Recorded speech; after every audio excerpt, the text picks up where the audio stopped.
Krishna.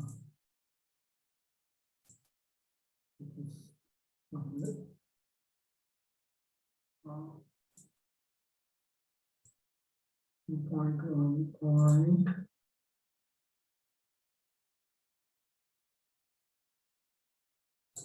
59.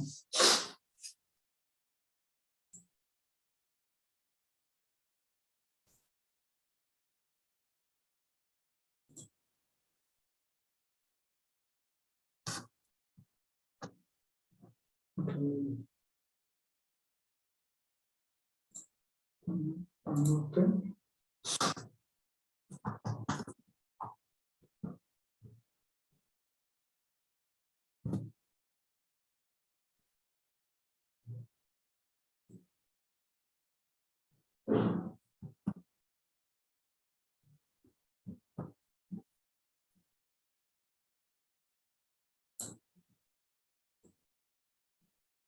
Okay, Narada visits the southern kingdom.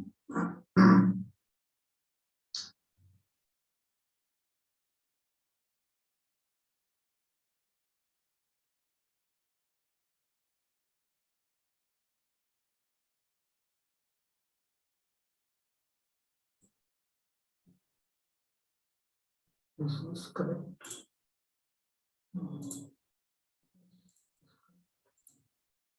Okay, Sri Parikshit Vacha.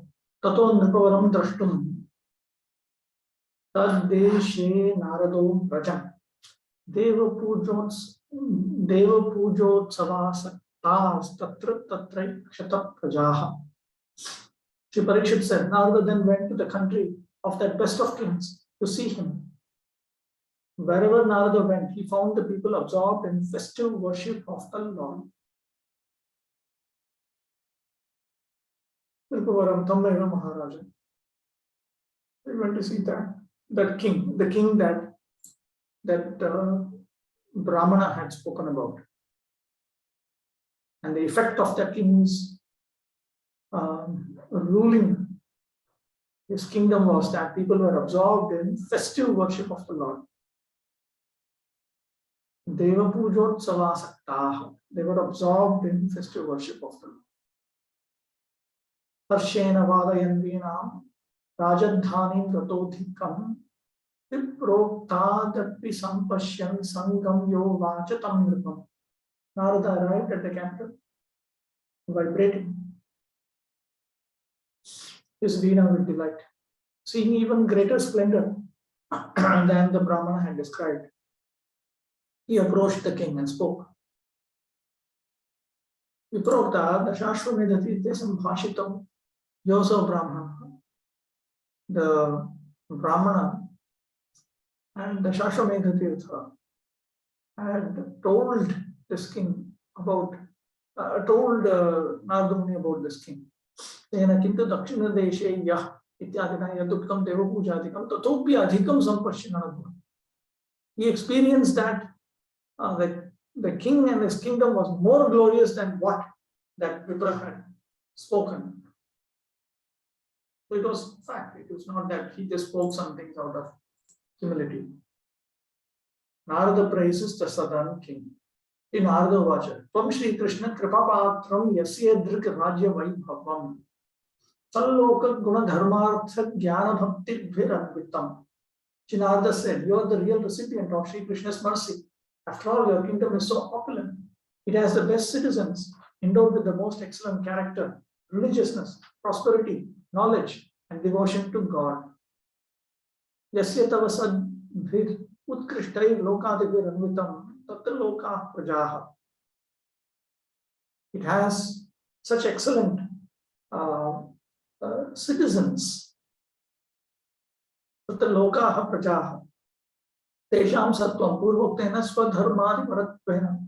The Vipra had already described them, their character, as being fixed on their swadharma. Gunaha sarvatra bhagavad bhakti pravartana adina lokavatsalya adayaha.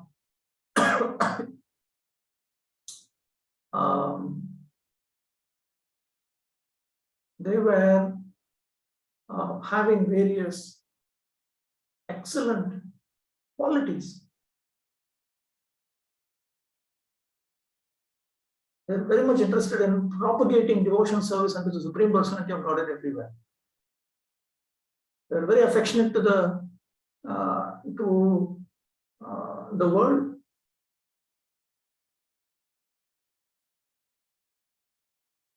The king was filled with affection for his kingdom. Tesham Gauranga. And they were not proud. Dharma bhikshuka adibhyaha annadanadi kritaha tesham chak bhagavad arpanadina. The king had arranged for charity to be given to begging sannyasis and so on. And those foodstuffs were also offered to the Supreme Personality of Godhead. Artaha dhanani tesham bhagavad puja dravya sadhana tadina. Filled with prosperity. What did he do with that prosperity? He used it as a means to procure ingredients with which to worship the Supreme Personality of Godhead. Utkrishtaha kamaha cha rajya vaibhavam ityanena ukte vasti. He had already stated that the facility to enjoy the opulence of his kingdom was very much there. That is now very clearly stated here. Jnanam sat shastra abhyasa janito mokshadi hetur viveka. Endowed with knowledge.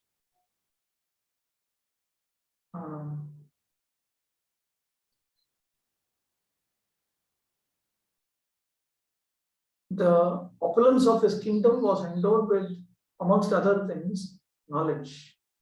That knowledge refers to the sort of distinction that is, that sort of discriminatory knowledge that is the cause for attaining liberation and so on, which is born out of repeated studies of spiritual scriptures. Tasya Bhagavat Puja Paratadina. And this was because he was focused on the worship of the Supreme Personality of God, Bhaktishya Bhagavad Seva. And they had devotion to God, which means they were absorbed in devotional service unto the Supreme Personality of God. Tasyasya Premnaiva Kriyamanatvat. And that also, that service to the Supreme Lord was being executed with affection. Itidik. These are some indications of what Narada Muni means. A sure sign of a ruler's virtue is the good qualities of his subjects. Yatha Raja, Tatha Praja. So if the king, or if the ruler, if the governor, if the chief administrator is spiritually weak, his subjects will also be spiritually weak. The people of this kingdom were not merely decorated with a veneer of culture, they were actually civilized according to Vedic standards. The good citizens did their prescribed duties responsibly. They contributed to the general welfare by working, each as he was able, to introduce Krishna conscious practices everywhere. Abandoning pride and other godless tendencies, they gave charity by feeding sannyasis and hungry people, used extra wealth for offerings in worship of the Supreme Lord, and studied the Vedic scriptures, from which they learned the value of liberation and devotional service. Devotional service meaning pure devotional service. The people aspired to become pure devotees of the Lord. Thus, they realized all the goals of human life: religiosity, economic development, sense gratification, liberation, and pure Krishna consciousness. This is what is meant by preaching. And the Krishna consciousness movement of Prabhupada, Bhaktisiddhanta Saraswati, and Sachidananda Bhaktivinoda Thakur aims at nothing less than this. People should be organized in such a manner that they can progress towards the highest perfection of Krishna consciousness. Sri Parikshit Vacha, Tattat Vistarya Kathayam, Ashlishyan Bhupatim Muhu, Prashashamsat Gunangayan, Vinaya Vaishnava Tamaha. Sri Parikshit said, Narada, the best of Vaishnavas, singing along with his Veena, thus expansively described the king, praising his greatness. And Narada embraced him again and again. Tattat Rajya Vaibhavadikam Guna Bhagavad Bhajanadi Rupan Prashashamsat. Swameva Shri Krishnasya Paramakripa Patram Ityavam Astaut. He glorified, he praised the king. Oh, you are the one who is the recipient of Shri Krishna's supreme mercy. He described the king's royal opulence and so on. He described his qualities. He praised his qualities. He sang about his qualities. How he is engaged in devotion service into Bhagavan and so on. Sarvabhaumo Munivaram Sampujya Prashito Bravit Nijashlagha Bharajjatal Lajja Namitamastakaha. The king, that ruler of a vast region, then worshipped the topmost stage and humbly replied, his head bowed down in embarrassment by the weight of hearing his own praise. Nijashlagati Shayena Uchairjataya Lajjaya Namitam Yena Yasyava Saha. Already included here. The king refutes Narada's praise. Devarshel Payusham Swalpaishwaryam Alpa Pradam Naram Aswatantram Bhayakrantam Tapatrayan Niyantritam Krishnanagrahavakyasya Pyayogyam Vicharataha Tadiya Karunapatram Katham Mam Manyate Bhavan. The king said, O sage among the demigods, I am a human being with a short lifespan, little opulence, and little to give others. I have no independence. I'm constantly attacked by fear and ruled by the threefold miseries of material life. I would not even deserve Krishna's word that in the future he might show me his mercy. Why do you wrongly consider me an object of his compassion? Devarshe, hey Sri Narada, O sage among the demigods, O Narada, O Sri Narada, Naram Mam Tadiya Karunaya Shri Krishna Nagrahasya Patram Katham Avicharata Vicharam Akritva Bhavan Manyate. You did not carefully consider about who is a proper recipient of Shri Krishna's mercy. And therefore, you are thinking like this. Asvatantram Swadharma Acharadi Paradhinam Krishna se yad anugrahavakyam vam anagrahishyami ityadi rupam dasyapi ayogyam anarham. I am not independent. My engagement in my swadharma, my own material duties and so on, my conduct, this is dependent on others. I am unfit to even hear a benediction from Krishna. I will benedict you in the future. Tasyapi ayogyam anarham astu tavad anugrahasya. Yadva asmin Krishna anugraho asti iti vachanasyapi ayogya vishaya. I am even unfit to be described as a person who has received Krishna's mercy. Kutastat sambatti lakshanasya. Where do you see any characteristic of me possessing the prosperity of his mercy? Therefore, he implies that you did not think carefully and you simply said something.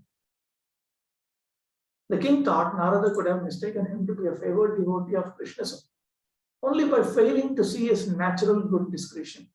Before becoming a pure devotee, one has to free oneself from illusion.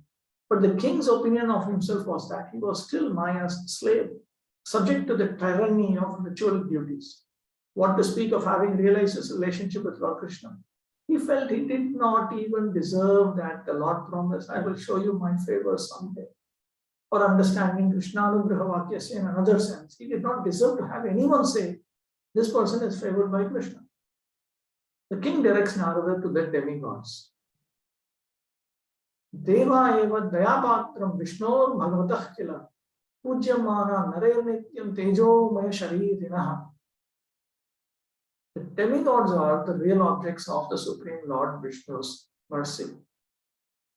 They have effulgent bodies and are always worshipable by men. Nare Rasmabhi Spachandena Nijecha Yaiva. Where is that? Okay. No. No, yes, found.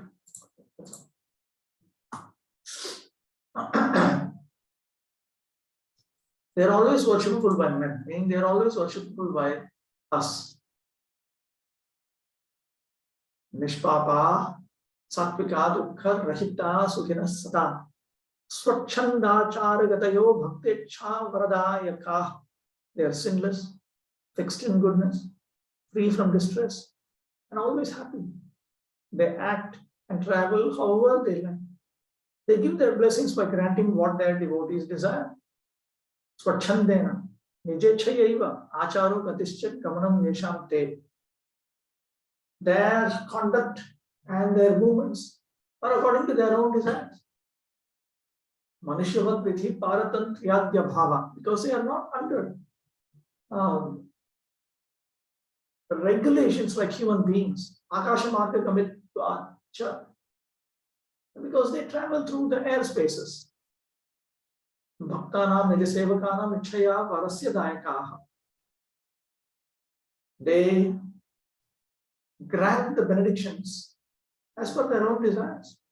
No, as per the desires of their devotees, meaning their servants.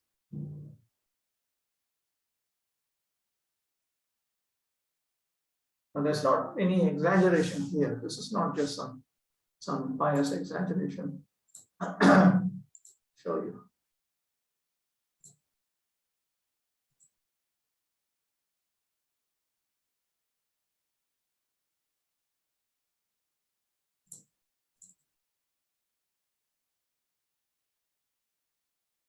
This is Bali Maharaj about to attack the heavenly kingdom. He's being blessed. He departs for the opulent capital of Indra, which is now being described. King Indra's city was full of pleasing orchards and gardens such as the Nandana garden. Because of the weight of the flowers, leaves, and fruit, the branches of the eternally existing trees were bending down. The gardens were visited by pairs of chirping birds and singing bees. The entire atmosphere was celestial. Beautiful women protected by the demigods sported in the gardens, which had lotus ponds full of swans, cranes, chakravakas, and ducks. The city was surrounded by trenches full of Ganges water known as Akasha Ganga, and by a high wall, which was the color of fire. Upon this wall were parapets for fighting.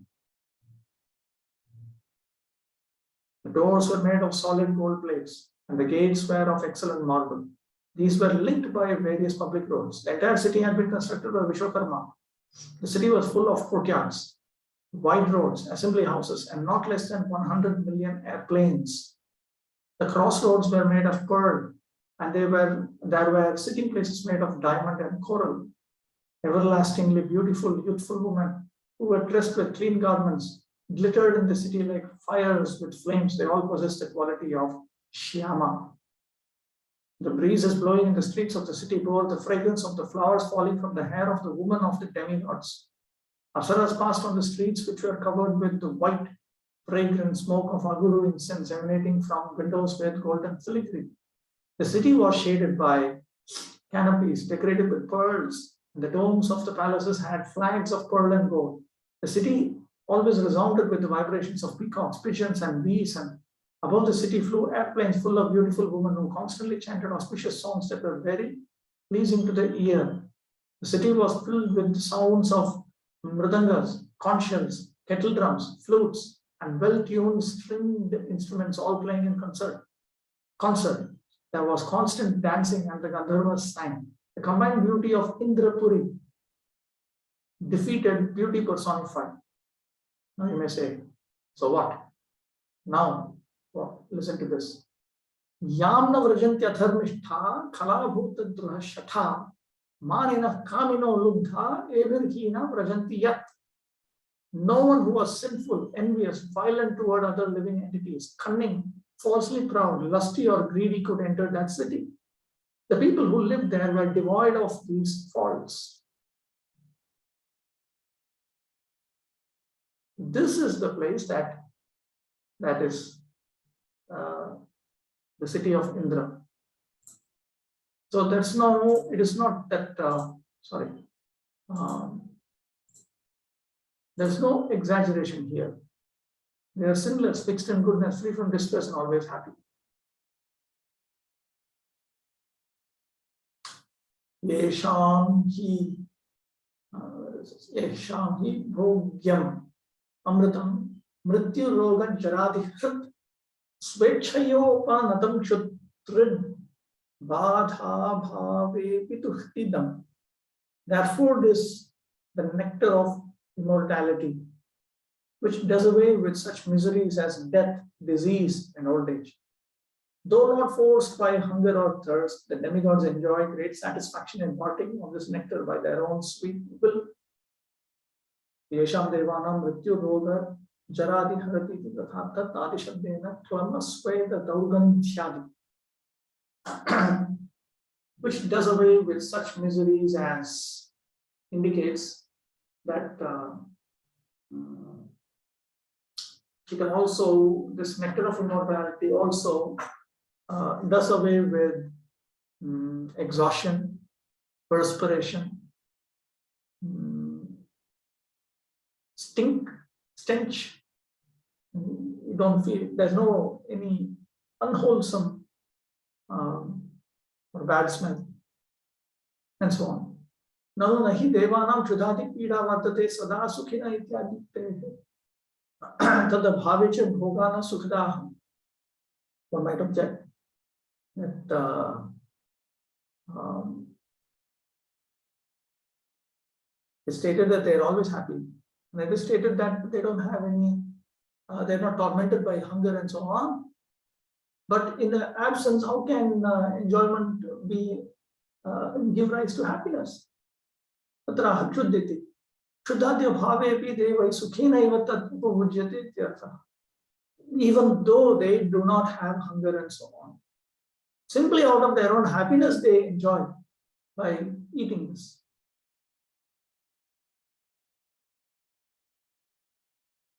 Vasanti Bhagavan Swarge Mahabhagyam Balena Ye Yondribhir Bharate Varshe Satpunye Labhyate Taihi.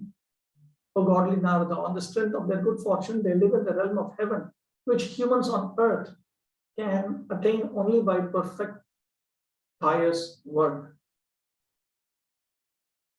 Hey Bhagavan, O powerful Sri Narada, Ye Deva Yasvarga Bharate Varshe Krataihi Sadbhir Utkrishtahi Punyahi Kritva Evam Narebhyaha Devana Vaipurityuktya Bhagavad Daya Patrata Sadhita.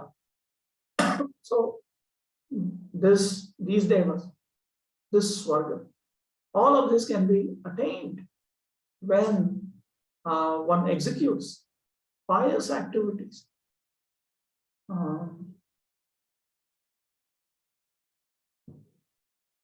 By saintly persons in Bharatavarsha. So in this way, by contrasting the humans and the devas, he has established that the devas are the recipients of the compassion of the Supreme Personality of Lord. Yataha naranam alpayushtvalikam uktam, because human beings have been described as having a short span of life and so on. Devanam cha mrityu haram mrita bhogena bahvayushtva.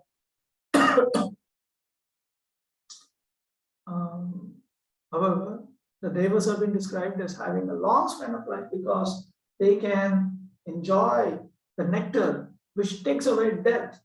Naraya nitya pujyatpadina cha maheshwaryam bhaktecha varadanena cha bahu pradatvam swachanda achara gatitvena parama swatantriyam iti.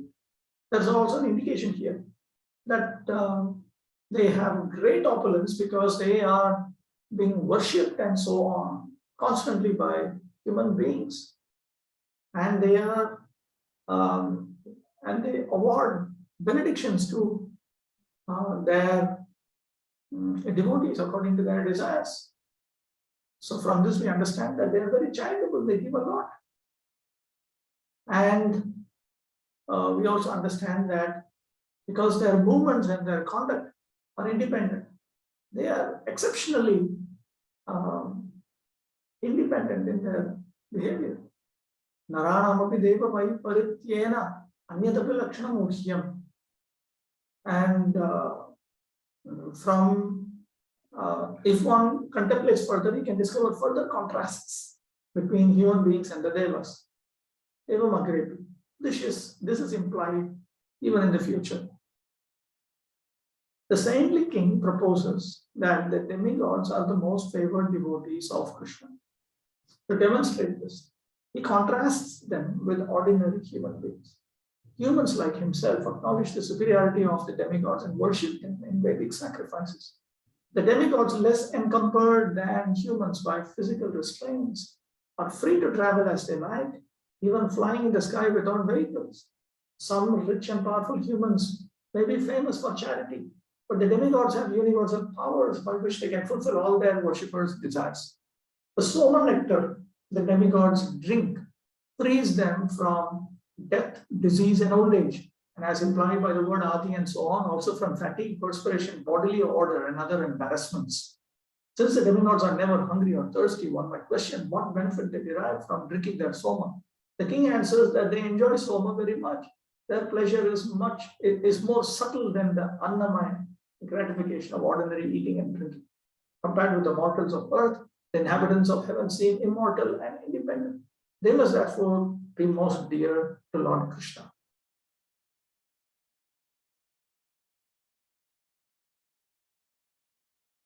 That it is not that there is no basis to this. There is a basis to this. We see this even in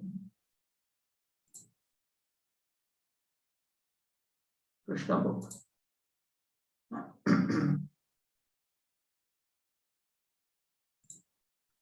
Here, for instance,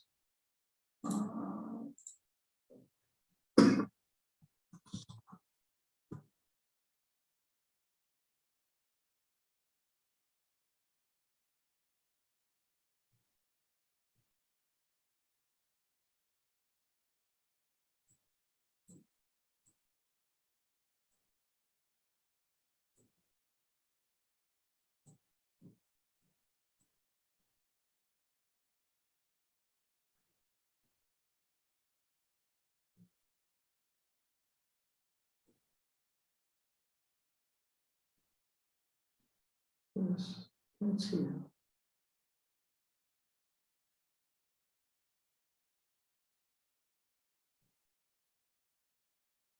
See, from Lord Brahma down to the end, they exhibit their spiritual. He exhibits his spiritual potential according to his present body. Where is that? One more place.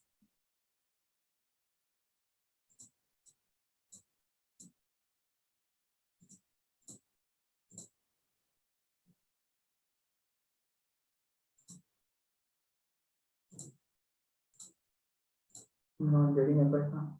Yes. Here. This is the one. This is the one. The living entities are of two kinds. One class is called Nitya Mukta, ever liberated. The other is called Nitya Baddha, ever conditioned. The Nitya Mukta living entities are in the spiritual kingdom and the Nitya Baddhas are in the material world. In the spiritual world, both the living entities and the Lord are manifest in their original status, like live sparks in a blazing fire. But in the material world, although the Lord is all-pervasive in his impersonal feature, the living entities have forgotten their Krishna consciousness to a greater or lesser degree, just as sparks sometimes fall from a blazing fire and lose their original brilliant condition. The sparks fall into different conditions and retain more or less of their original brilliance. Some sparks fall onto dry grass and thus ignite another big fire. This is a reference to the pure devotees who take compassion on the poor and innocent living entities. The pure devotee ignites Krishna consciousness in the hearts of the conditioned souls, and thus the blazing fire of the spiritual world becomes manifest even within this material world. Some sparks fall onto water, immediately lose their original brilliance and become extinct. They are comparable to the living entities who take their birth in the midst of gross materialists, in which case their original Krishna consciousness becomes extinct. Some sparks fall on the ground and remain midway between the blazing and extinct conditions. Thus, some living entities are without Krishna consciousness. Some are between having and not having Krishna consciousness. and some are actually situated in Krishna consciousness. So notice 3 types. Some are Krishna unconscious. Some are partially Krishna conscious, partially Krishna unconscious. And some are actually situated in Krishna consciousness. Notice this now. The demigods in the higher planets, Lord Brahma, Indra, Chandra, the sun god, and various other demigods are all Krishna conscious. So this is their proper Krishna consciousness. Human society is between the demigods and the animals. And thus, some humans are more or less Krishna conscious and some are completely forgetful of Krishna consciousness. The third grade living entities, namely the animals, beasts, plants, trees, and aquatics, have completely forgotten Krishna consciousness. This example stated in the Vedas regarding the sparks of a blazing fire is very appropriate for understanding the condition of different types of living entities. But above all other living entities is the Supreme Personality of Godhead, Krishna, or Purushottama, who is always liberated from all material condition. So one cannot easily dismiss the idea that the demigods are Krishna conscious. They are Krishna conscious. If one is not sufficiently Krishna conscious, you cannot end up as a demigod. You do not get the body of a demigod unless you are sufficiently Krishna conscious. The king points out Indra as the best demigod. Mune Vishishtastatrapi Tesham Indra Purandaraha Nigrahe Nagrahe Pisho Vristibhir Lokaji Manaha. Highest stage, the most distinguished of these demigods is Purandara Indra. He has full power to reward and punish, and he gives the world life by providing rain. Tatra tasmin swarge teshu deveshu api vishishtaha daya vishesha patram ityarthaha. The most distinguished means the one who is especially the recipient of Sri Krishna's daya, mercy. Nigrihe shapadanado anagrihe varadanado cha ishaha samarthaha. He is capable of cursing and so on. He is capable of fulfilling benedictions and so on. Devanamcha bhakte chaya varadayakatva matramuktam indrasya cha tat anapekshaya tatopya adhikadanadi samarthyam titebhyo visheshaha. The devas have been described as having the capacity to grant the benedictions desired by their devotees. Despite that, without taking that into consideration, Indra has greater capacity to curse effectively, to bless effectively. So that is the distinction between him and the rest of the devas. Lokan jivete samvardhayati iti atha.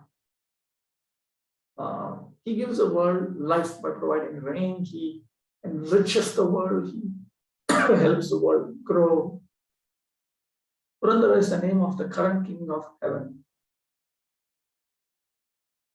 Loki shvaratayasya yuganam eka saptatim yashvamedhas shatena pi sarvabhaumasya durlabha.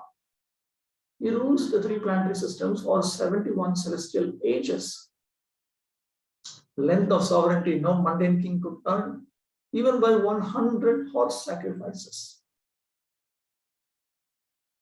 Tathasa Chaturyuganam ekottara saptatim yapya yasya indrasya trailokya aishwaryam ya triloki shvarata sarvabhaumasyapi madrishaha durlabha karmasu avashyam kshidra sambhava ashwamedha shatasya dushkaratvacha.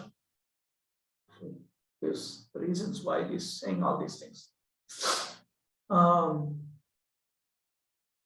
He rules, Indra rules for 71 Chatur Yugas. This is his opulence over the 3 worlds. And that position is durlabha, is virtually impossible to obtain by even an emperor. even a great king like me, because there is always the possibility of some fault in the execution of one's material duties, and because it is extremely difficult to carry out 100 Ashwamedha sacrifices. Haya Ucheshravayasya Gaja Airavato Mahan Kamathu Gaur Upavanam Nandanam Cha Virajate. Ucheshravaya is horse, and Airavata is mighty elephant. This cow can be milked for any desire, and his garden is the resplendent Nandana.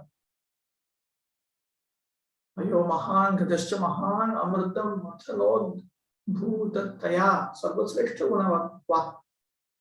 His horse is great, his elephant is great, because they possess most excellent features, because they were born at the time of the churning for nectar.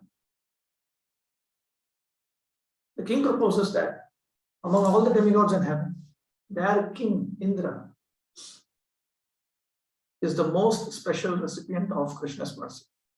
Indra is free to curse or bestow benedictions as he likes, whereas other demigods can only respond to the specific requests of their devotees.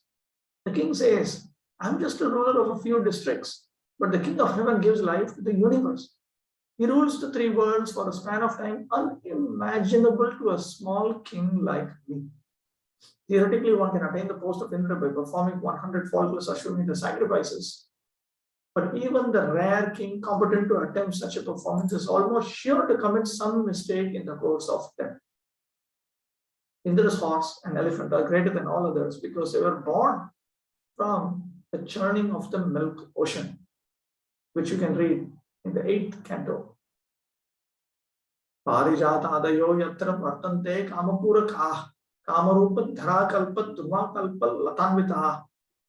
In that garden are desire trees like the Parijata, whose flowers yield whatever one may wish. Those trees adorned with desire-yielding creepers assume whatever forms one may like. Yatra Nandane, in that garden, refers to that Nandana Kanana garden. Kamapura Kattvameva Yeshamiti. How they fulfill desires is stated in text 74. Yeshamekena pushpena yatha kamam susiddhyati vichitra gitavaditra nityavesha. Even a single flower from those trees can fully satisfy one's desires, whether for wonderful songs and music, splendid dances, bright clothing and ornaments, good food, or anything else. Vichitram Gita Devi Sushta Siddhyati. All of one's desires can be satisfied. Tatra Vesho Bhushanam.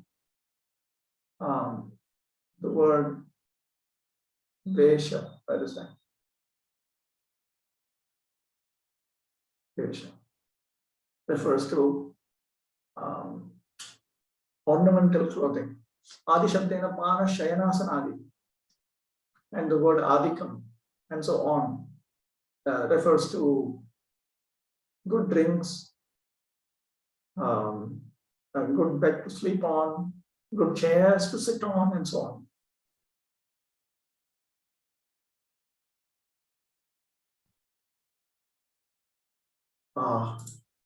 Let me just correct. Kim vacham param tasya saubhagyam bhagavan gata kanishta bhratritam yasya vishnur vamana rupadhrit. And oh, how can I even describe Indra's greatest fortune? The personality of Godhead, Vishnu, has taken the form of Vamana Dev and become his younger brother. Tasya Indrasya na cha kevalam bhratritva matram praptah tad anurupam vyavaharati cha ityaha apadhyaniti. It is not just that Lord Vishnu has become the younger brother of Indra. He also behaves as a younger brother. That is stated in text 76. Apadbhyo yam asau rakshan harshayan yena vistratam sakshat svikurute pujam tadvetsi tvam uta param.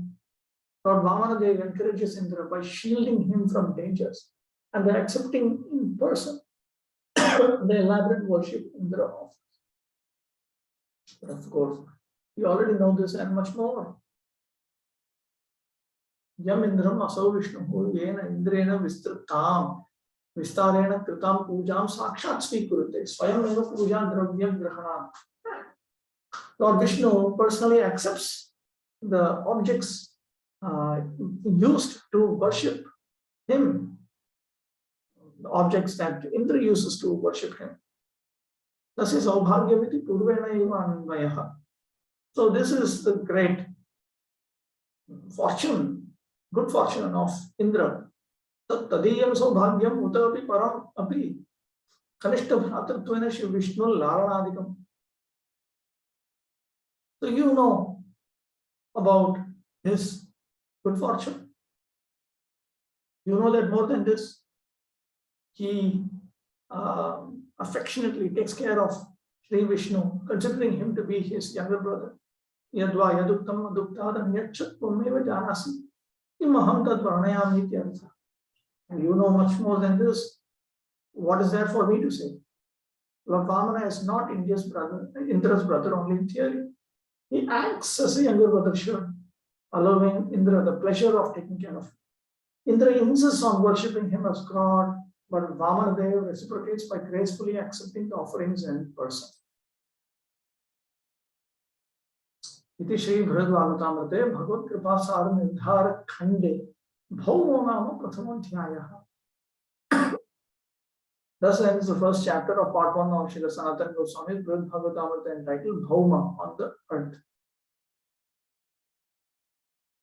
We continue. Dutiyodhyaya Divya. In heaven, Narada sees Vamanadev and Indra. Digdarshini.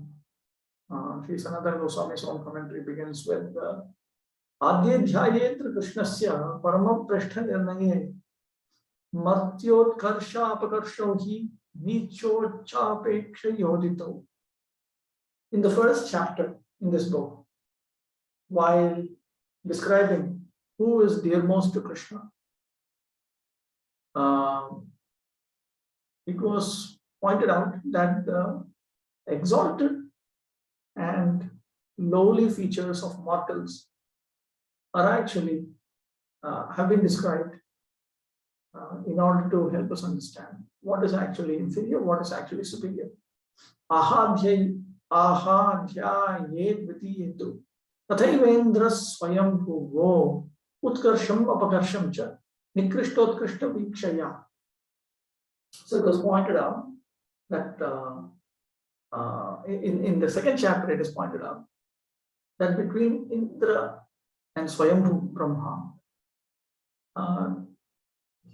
initially Indra's glory is presented and then his defects are presented. Same thing with Swayambhu Brahma. Shri Parikshit Vacha Prashasya Tam Maharaja Swargato Murarakshatam Rajamanam Sabha Madhye Vishnum Deva Kanevritam. Shri Parikshit said, after praising the great king, Narada made his way to heaven. There in the assembly hall, he saw Lord Vishnu in all his brilliance, surrounded by hosts of demigods. In the first chapter, Narada Muni began a search for the dearest devotee of Krishna by investigating comparative excellence in the devotional service found on earth. In the second chapter, Narada sees the superior devotion of Lord Indra and Lord Brahma. Swaha Swargam Gataha San Muni Shri Narada Sabha Madhye Vishnu Ekshata. Narada Muni saw Lord Vishnu there. Then comes a description of the Supreme Lord from texts 2 to 5. Tammaiva Vishnishti Vichitrayati Chaturbhi. In 4 verses, Lord Vishnu is now described in detail. Vichitra kalpadruma pushpam mala vilepa mupusha vasanamritadyai samarchitam divyattaropacharai sukhopavishtam garudasya prishthe. He was decorated with sandalwood pulp, divine ornaments and garments, and a garland made of varied flowers from desert trees. Sitting comfortably on the back of Garuda, he was worshipped with celestial offerings. Vicara. Vicara. Okay. He was worshipped with most heavenly offerings, celestial offerings. Upacharaha padya arghya adayaha shodasha chatushashti rupa. So he was offered padya, water to wash his feet, arghya, water with which to welcome, and so on. In 16 or 64 items. Sadvishesho Vishnu Bhakti Chandrodayadi Granthibhyam Yatavyaha. The details of this should be learned from books such as the Vishnu Bhakti Chandrodaya. Brihaspati Prabhritibhir Stuyamanam Maharshibhir Lalyamanam Madityatan Harshayantam Priyoktibhir. Brihaspati and other exalted sages praised his glories, and Mother Aditi pampered him. He in turn delighted each of them with his affectionate comments. Aditya Matra Lalyamanam Omala Hasta Talasparshadina Nandyamanam Tan Devaganam Harshimsya Harshayantam. He was pampered by his mother Aditi.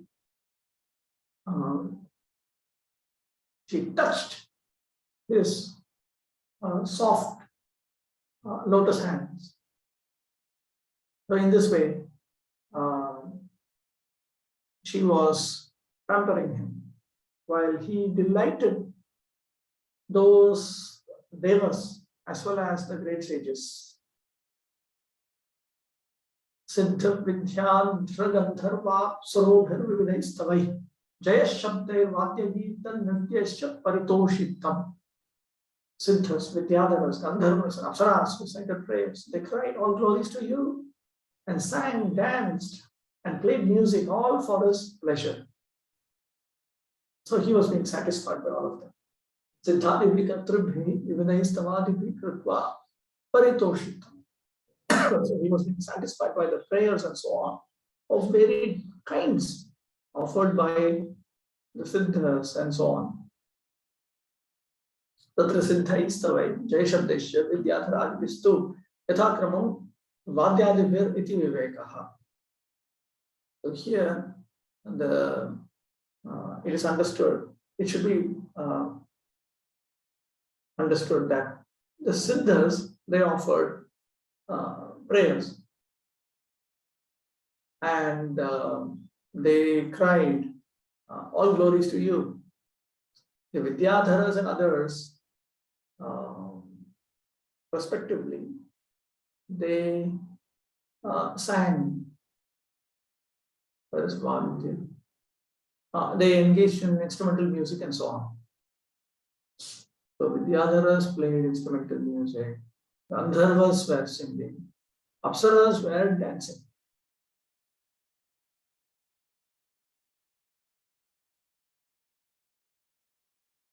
Shakraya bhayamuchutya daitibhyo nadatam dridham irtyarpyamanam tambulam charvantam lilaya khritam. In words that all could hear, the Lord assured Indra that he need not be afraid of the Daityas. Kirti Devi offered the Lord betel nut, which he gracefully accepted and chewed. Daityebhya sakashad bhayam uchoktya shakraya dadattam. Daityebhyo ma bhayam karshi anhatva dhruvam tvam rakshishyami. Ityevam dakshina shri hastabjan gramuthapya tan mudra visheshena vyaktam dhruvantam ityartha. And the Supreme Lord, he gave loud words of assurance to Shakra or Indra.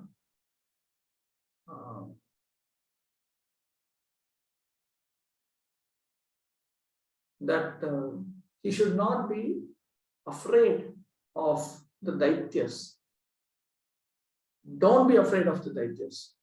Having killed them, I will certainly protect you. So with his right lotus and finger, he lifted it. And with a special mudra, he very explicitly made this point. Kirtir Nama Shri Vishnu's Patni. Kirti Devi is Lord Shri Vishnu's wife. Taya Atyamanam Upaskritya Nivedyamanam. So she very gracefully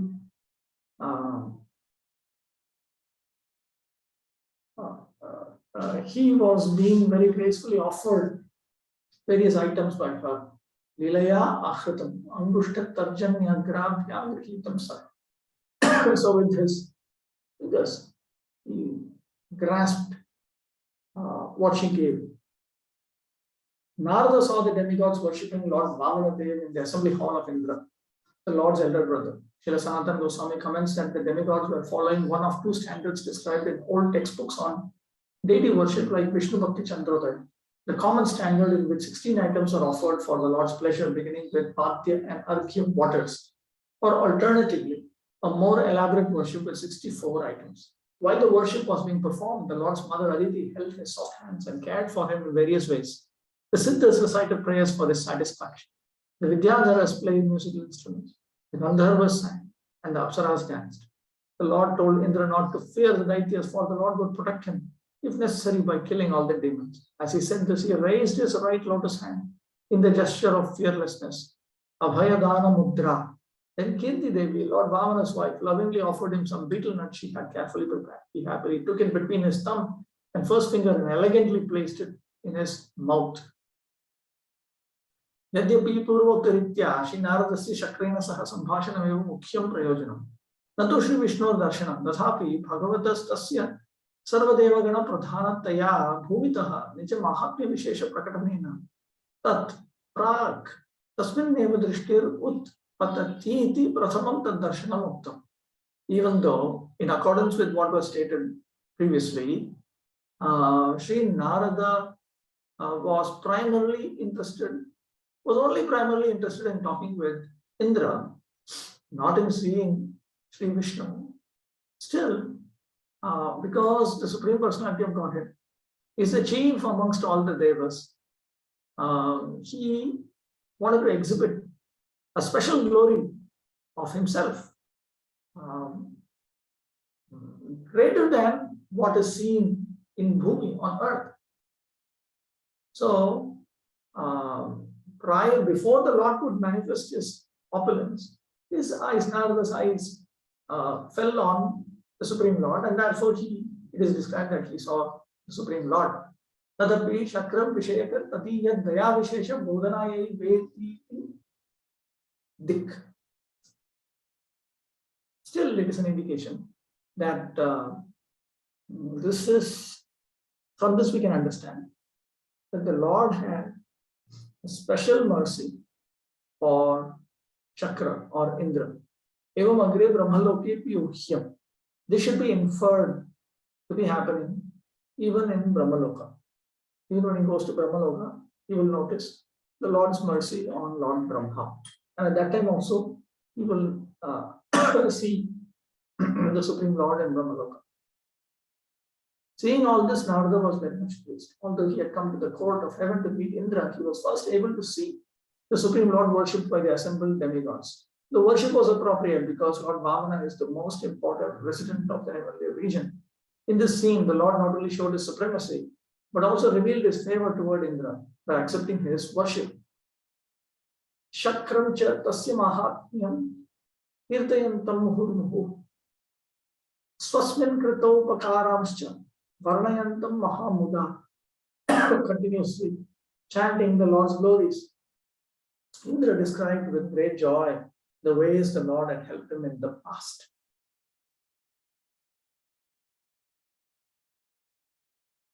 Shakram cha ekshata.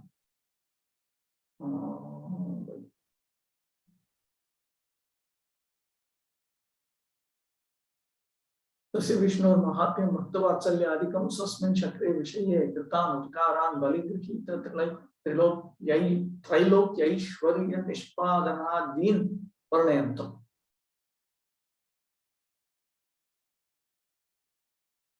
Narada Muni saw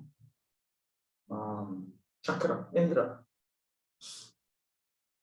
And Indra was describing Lord Vishnu's glories, such as his Bhaktavatsalya, his affection for his devotees. And Indra was describing the various ways Lord Vishnu had favored him by procuring the opulence of the three worlds when that had been seized by Bali. Ateva Anandashruddhara Vashantam. Okay. Sahasram Nayanera Shruddhara Vashantam Asane. Sviye Nishannam Tatparshve Rajantam Swabhibhuti.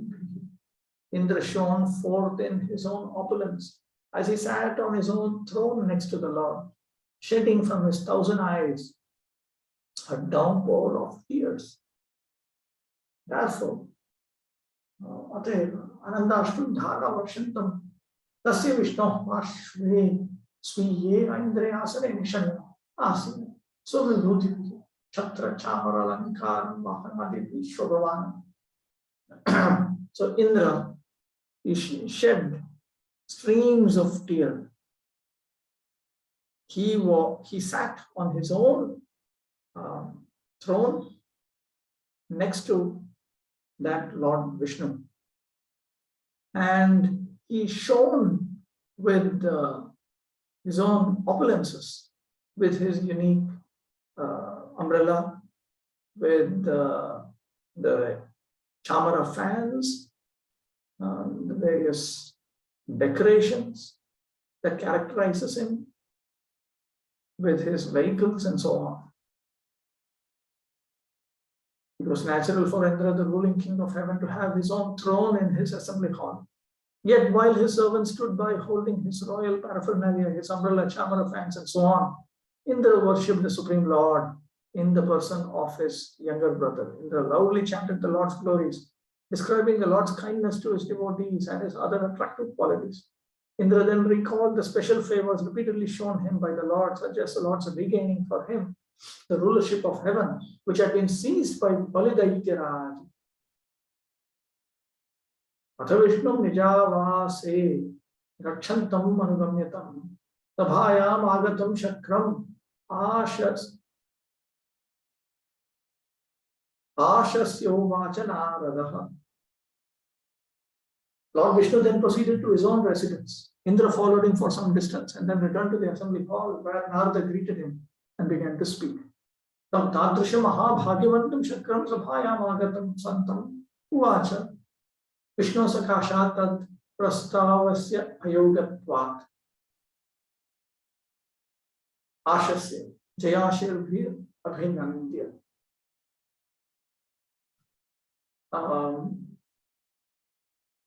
So Narada Muni spoke to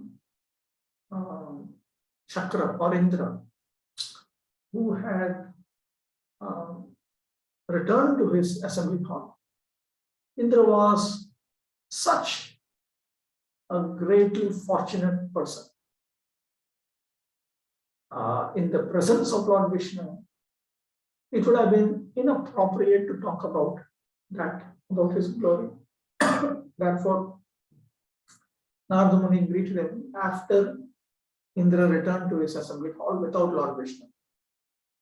Ashasya Jayashir Bhir Abhinandya. Narada greeted him by blessing him, may you be victorious. It would have been inappropriate for Narada to disclose his mind to Indra while Indra was worshipping Lord Vishnu. Now that the Lord had left, Narada greeted Indra saying, "Glories to you. Please accept my blessings." Then Narada praises Indra.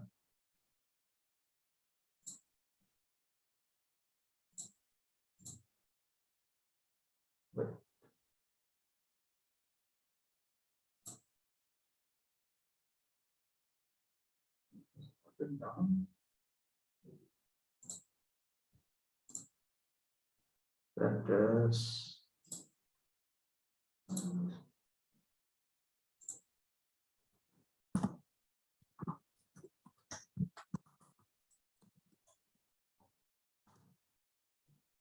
Point 2.9.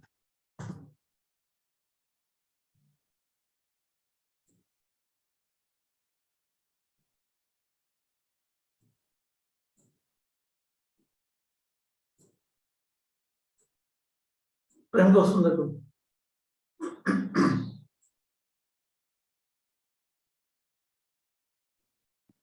Hare Krishna. Can you hear me, Prabhuji? Yeah. Dandot, Prabhuji. Dandot. Prabhuji, I'm asking this question. I hope I'm not committing any offense at the lotus feet of the demigods by asking this question. So I beg forgiveness first for asking. That's why I'm asking it as a question, because I don't understand. I'm bewildered. We heard the statement where you translated one of the verse or text as that the demigods are glorious and they are sinless, etc. All that we saw. So how do we understand, Prabhuji, this?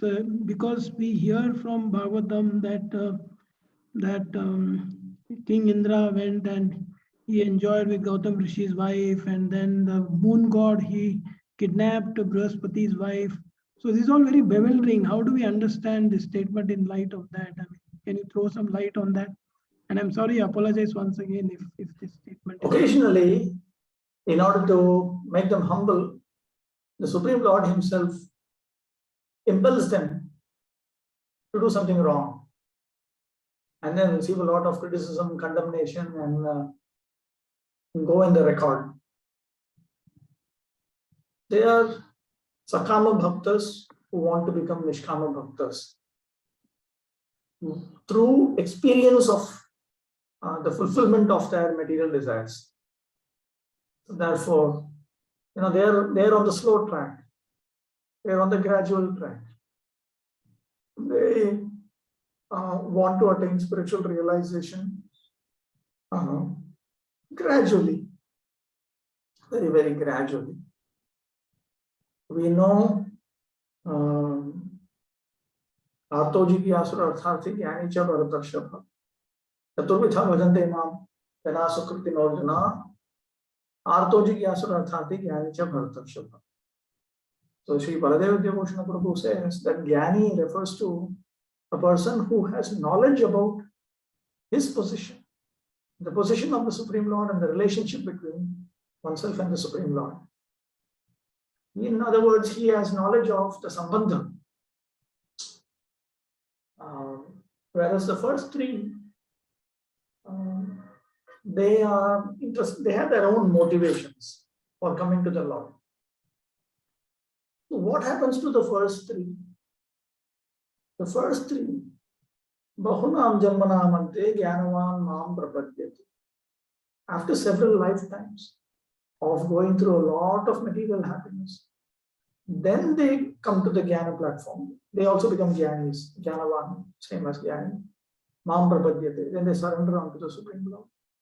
Vasudeva Sarvanati, Samahatma Sudurvanati, in order to come to pure devotional platform. Now that takes several lifetimes. Gradually they come to that point. This is Satya Mukti, the path of gradual liberation. Gradually they become prepared and end up in Brahmaloka. And when Brahma is liberated, they are liberated. Of course, that's a queue system. Not that all demigods now are going to end up in Brahma's planet in this very life of this Brahma. That depends how much desires they have. Because they have a desire to become qualified for liberation from material existence. If you want to attain liberation from material existence, you simply cannot have any worldly desire. I cannot have any worldly desire. Whether it is overcoated by devotional service unto the Lord or not, I simply cannot have any worldly desire. So until that is a preliminary, it is a prerequisite. These are all prerequisites. So they want to become qualified. They have a desire for bhakti, and they also have a desire for bhakti, and they have a desire for bhakti. So while they become qualified for liberation from material existence in order to serve the Supreme Lord in Vaikuntha, they also have these desires. They want to go through these desires and get bored with it. So these are the swanishtas. They're on the slow track. So if we also have such desires, we will also be put in the slow track. To whatever degree we have these desires, to that degree we will be progressing very slowly. By slow, I mean many, many lifetimes. You're talking of hundreds or thousands of lifetimes. They progress slowly. So therefore, it is not surprising that they seem to commit various mistakes. But compared to their devotional achievements, these are not that terrible. However, from the perspective of those who want to attain the Supreme Lord in one lifetime, this slow track is also criticized. In Vishnu Purana, for instance, it is taught that you should simply engage in devotional service unto Lord Vishnu in what we refer to as proper Vaidhi Sadhana Bhakti, pure Vaidhi Sadhana Bhakti. And actually, it is like this. How do I show it? Sure. When we talk of Bhakti Yoga, we are talking of two types of Bhakti Yoga.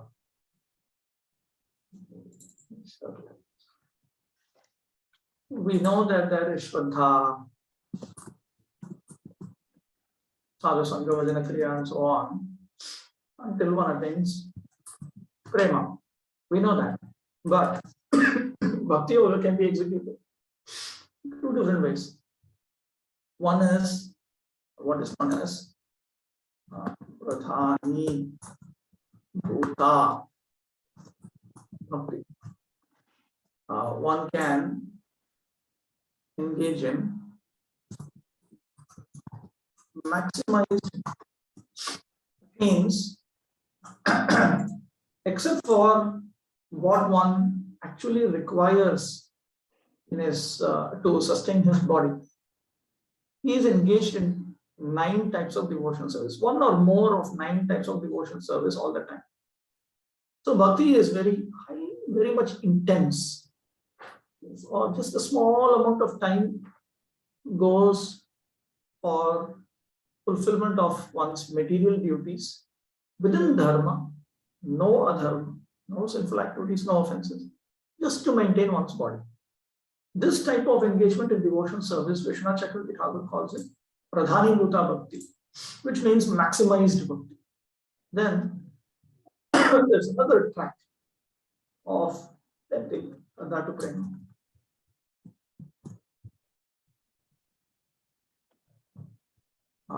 In which one actually engages in Kevala.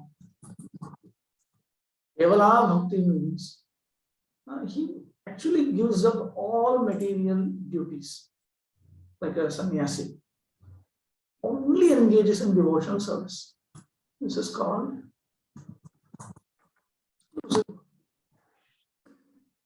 exclusive engagement in bhakti. So we have 2 different types of.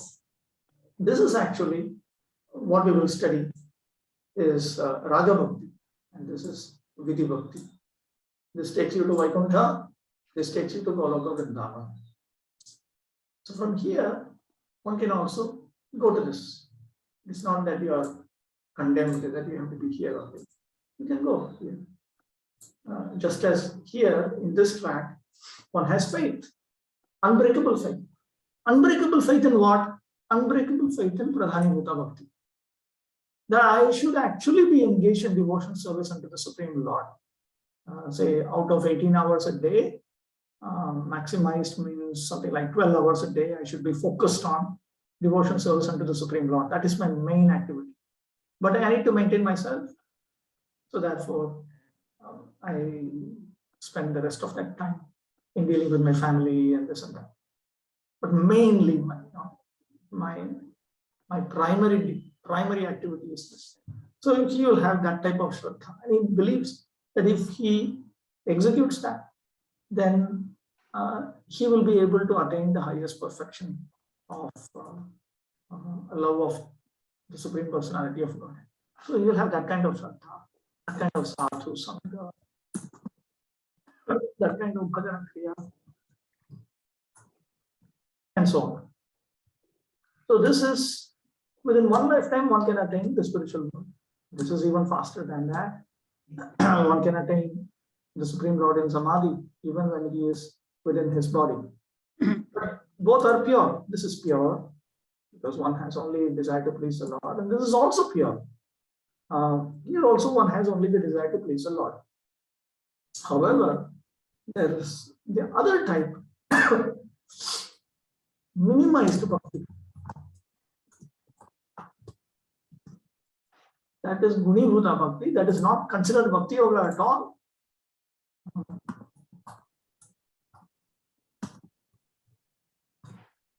When one gives more time for other activities and other achievements also. So that is not considered by Vishwanath Chakravarti Thakur as Bhakti Yoga at all. Because this person has to eventually end up in this track. Only then after he comes to this point, will he be considered a Bhakti Yoga. So these people, and their material propensities are all first of all dealt with. And after their material desires are all exhausted, and they only want to attain love for the lotus feet of the Supreme Lord and satisfy him, then they are brought into one of these two, this one, actually they're brought into this track. But this may happen much later. Then they may come to this point only when they reach Brahmaloka or somewhere like that. Brahma is pure. But to come to that point of understanding this, grasping it, will take time. So these demigods, they are valued. They're valued by Lord Vishnu because they're not opposed to the progress. There are many demigods who actually want to attain Vaikuntha, want to become qualified to attain Vaikuntha. So they're going through it. And therefore they are, because the moment you bring in material desires, you bring in competition. The moment you bring in competition, then each one is trying to pull each other's leg and so on. And then things become ugly, because the moment we enter into the field of trying to fulfill our material propensities, there are all kinds of mistakes we commit. But the Lord is so kind, he forgives. In 6th canto of Srimad Bhagavatam, Sridhar Swami points out that the subject matter that is discussed is Poshanam, the Supreme Lord's nourishing his devotees. And he points out that in the 6th canto of Srimad Bhagavatam, the Lord's nourishment of two different types of devotees has been pointed out. Nourishment means he forgives you for your previous offenses. The moment you repent, he forgives. One example is taken from the world of human beings, Ajamila. Another example is taken from the world of the Devas, Indra. Indra also commits a great offense, kills a Brahmana, Vritra. But then the Lord forgives him eventually. He accepts him. That is called Poshanam. The Lord's nourishing his devotees to help them grow. So, Prabhuji, can we say then that the type of bhakti being followed by the demigods and the process which is given to us by Prabhupada are totally different? Prabhupada has given us a process by sadhana bhakti, we can go to raganuga bhakti. Whereas, can we say the demigods are Raganuga sadhana bhakti and there is Vaidhi sadhana bhakti. Both there are two different forms of sadhana bhakti. Yeah, so we follow Vaidhi sadhana bhakti, right? By which we hope to be elevated to. Well, you can shift, if you get upgraded to a different track. These are actually two different tracks, even though they may look very similar. At any point, if we get the blessing that from Bhajana Kriya here, you will move to Bhajana Kriya here. And you go up. So can we say that the demigods are following Karma Yoga or something, or what are they following actually? Yeah, they are engaged in Karma Yoga. to move towards Jnana Yoga and to move towards Bhakti Yoga. So ours is definitely not Karma Yoga, right? Ours is Sadhana Why? Bhakti. We also start with Karma only. Most of us are what they're doing. No, I mean, now I'm talking about the process given to us by Prabhupada. Once we take that up. No, but even for see, it is like this. Where is that?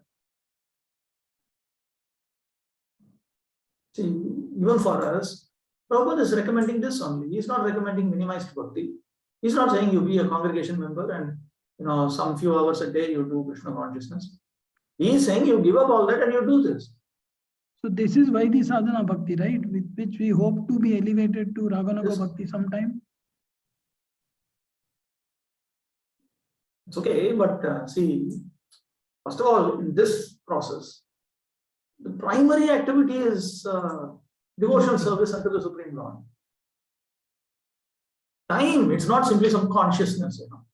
No need to delude ourselves like this. Time. Like for instance, in the Ramanuja system, this is what they consider to be surrender unto the Supreme Lord. This is what they consider to be surrender unto the Supreme Lord. And they expect that you spend 12 hours a day in devotion service unto the Supreme Lord, 6 hours to maintain yourself and your dependence on whatever. So you need to have that degree of unbreakable faith in the Lord.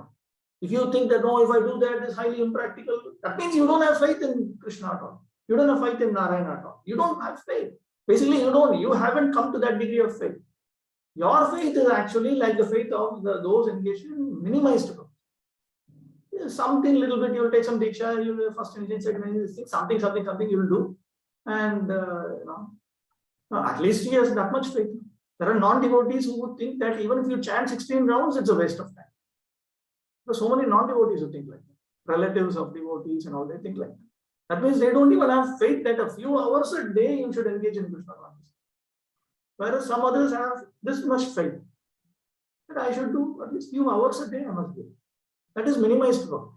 Maximized bhakti means basically this is my life. This is my life. Everything else is just an add-on.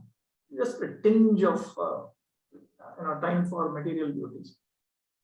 It's just a tinge. So if we come to this, then this is known as Pradhanibhuta Bhakti. Pradhanibhuta Bhakti is very powerful. Within one lifetime, it will take you to Vaikuntha. Extremely powerful.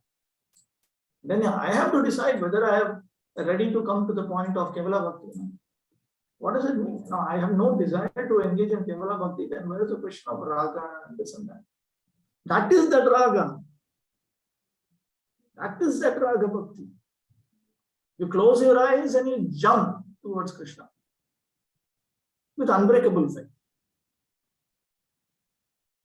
Unbreakable faith means even if you fall on the ground, you simply don't care. You simply run. Not that, oh, see, that means Krishna is not there. There's all this stupidities. It has to be based on Sambandha Gyan. It has to be based on knowledge, understanding, realization, direct experience in one's interaction with Krishna. Unless one has that, what is this? It's not some blind sentiment. It is enlightened sentiment. So this is blazing. This is hot. And minimized bhakti is warm. So if somebody wants to travel by a bullock cart, that's his choice. Somebody wants to travel by a train, that's his choice. And you want to catch a flight, that's your choice. You want to pay more or pay less. That's also your choice.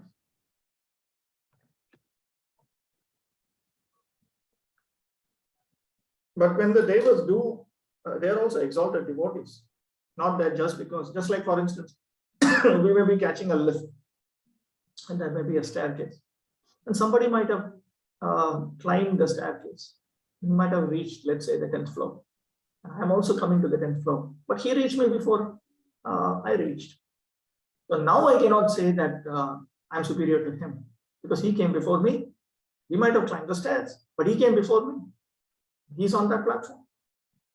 How we came, that's a different issue. But he came. He has come to that point. So that is something to consider also.